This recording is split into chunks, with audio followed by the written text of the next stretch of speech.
So welcome everyone to day 2 of this 30 Days of Pentatonic Licks. And today we're going to be doing a bluesy sounding lick, the one you just heard. And it's based in the first position of the minor pentatonic, which you probably know if you've gone through the five class series, the minor pentatonic series. So we're going to play in the first position in A, the key of A. And we're going to use one note from the major pentatonic. So it's that little blending of the major and minor pentatonic, which is also a video on if you'd like to see how to do that, or how to play the major pentatonic from the minor pentatonic. There's also a video on that on here. So let's get right into how to play. I'm just going to put it on a little more clean here, so a little dirty but a little clean so that you can hear better. The beginning of the lick, we start with first finger on the 5th fret of the 3rd string. And we're going to hammer on the 2nd finger onto the 6th fret. So,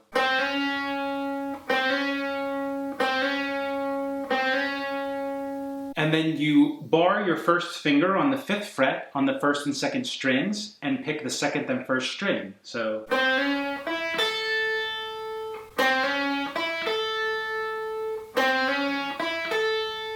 and we're using alternate picking, so down with the hammering on, and then up on the 2nd string, down on the 1st string. Then you take your pinky and bring it to the 8th fret on the 2nd string and bend up. So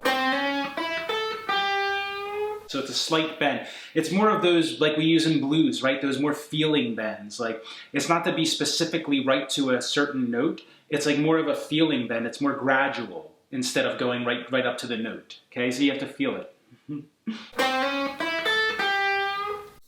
And then 1st finger on 5th fret on the 1st string. And then same thing again. So bend 8, 5. And then just put your pinky back on the 8th fret of the 2nd string and pick it. And then pick the 1st finger on the 5th fret again, on the 5th fret of the 1st string again. Like that. You just don't bend it this time. So let's go through it very slowly again. So hammer on with the 2nd finger, 1st, 2nd string, then pinky on the 8th fret. So like that, a little faster. That's what it would sound like full speed. So, and that's the great thing about these licks. Remember, full speed doesn't mean anything because it's not from a specific song. So this would be if it was a faster blues. If it was a faster blues rhythm, then I would play it faster, obviously, with the tempo of the song. But this can also be really slow. You can really mess around with these and put them into your soloing. Play with different tempos of backing tracks, so it can be played really slow, like really feeling it, you know? That's the first part. So you bring your pinky down to the 8th fret of the 1st string. Keep the 1st finger on the 5th fret of the 1st string. Both fingers on there because you're going to pull off to the 5th fret. So you pick the pinky, the 8th fret, on the 1st string, and then bend it. So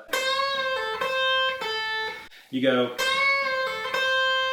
So you bend up, and then come back down, and then pull off.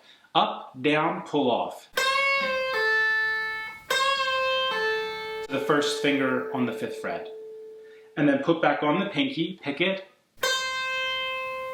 pull off, and pick the 5th. And then to end it, you bar your 1st finger on the 1st and 2nd strings on the 5th fret again, and pick them and slide down. So, like that, okay? So very slowly all together.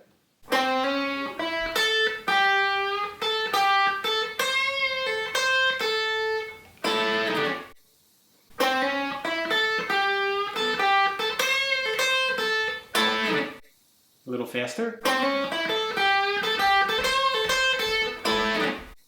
Okay, and that's the whole first part. So the second part of the lick starts the same way.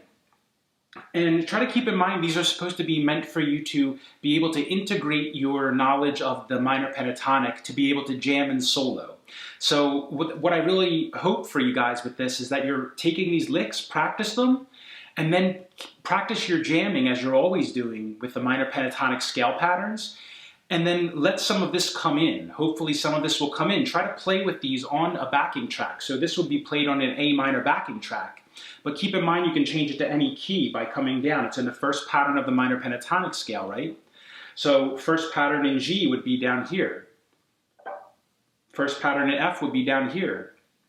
First pattern open would be here. Okay, so you can transpose it to any key that you want. You can put it in any key, play it in any key you like. It's in the first pattern. So first pattern of any key. On the second time we come back through the riff, we start the same way, hammering on the 6th fret on the 3rd string, picking the 2nd and 1st string, barring the 5th fret. So, and same bending with the 8th fret. So 8th fret on the 2nd string, bend up with a feeling bend, and then the 5th fret on the 1st string. So same beginning. Okay, just like that for the second part.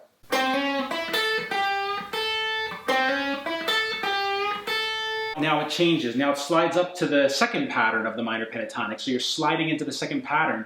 And this is beautiful. This is where you get to learn how to combine these patterns together. Okay? So slide up from the 8th fret to the 10th fret. And you're doing this where you don't really hear the 8th fret. You're just sliding up. So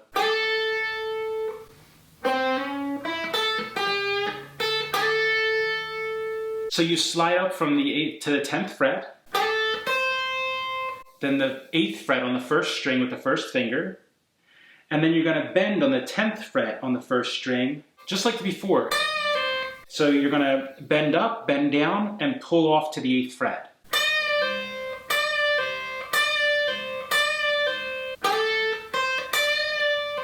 Then you play same note, 10th fret, 10th, 8th on the 1st string, and you bend the 8th this time with that feeling bend again, right? So you kind of hold it a little bit, right? So it's kind of like you hold the note and then you bend at the end, like something like it came as an afterthought almost, right? Like that.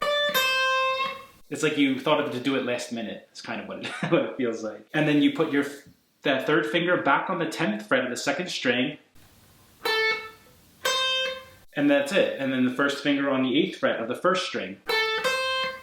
And that's it. You can slide it down to end it. That's what I do. Right? Like that. So that's the whole riff now. So let's go through it one time. That whole second part first.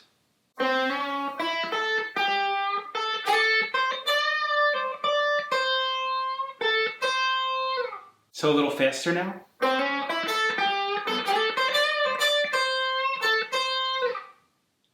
All right. So we'll go through the whole thing slowly now. Just keep in mind that these things take some time to get smooth, right? So if you're just starting out trying to jam in solo, remember when you're doing it, it will sound a little choppy at first, you know? It'll sound a little like one note at a time kind of thing. And it takes time. It's kind of like singing. If you sing, you have to sing a song over and over again, and you get those ways you have to move your throat for those sounds to come out smoothly. If you're singing like 3 notes real quick in a row, you can't do that right away unless you're trained, right? So it takes time to do that. You do it over and over, and eventually it gets smooth, right? So it's just like anything. You just have to practice it over and over again, and you'll get the feel. You'll get it smooth, right? It'll be real frustrating, and you'll probably just keep playing it real like one note at a time, and you can't get it, and then one day it'll just come. It'll just be smooth, all right? So that's the way it works. You have to put the time in the practice and diligently, really try to focus on getting it clean and smooth, and then you'll get the feel for it as you go, right? That all comes with time, with practice. So going through the whole thing slowly now.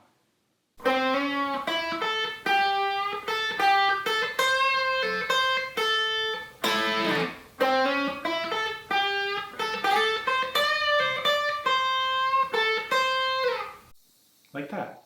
A little faster.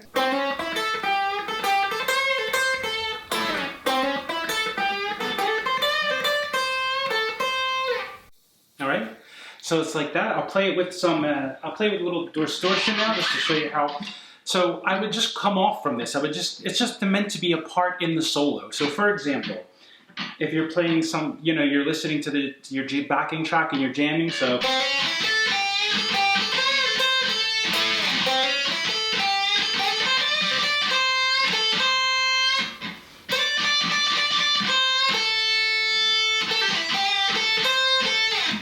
stuff like that. You just continue, you know, however you would continue to go. And if that's coming back to single notes,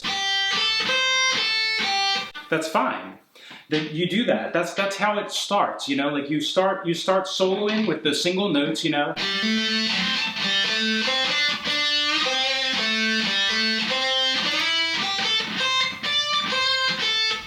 It starts like that. That's how you do it. Just play through the patterns, mix up the patterns, get used to it, get the timing, get the feel, you know, and get used to soloing.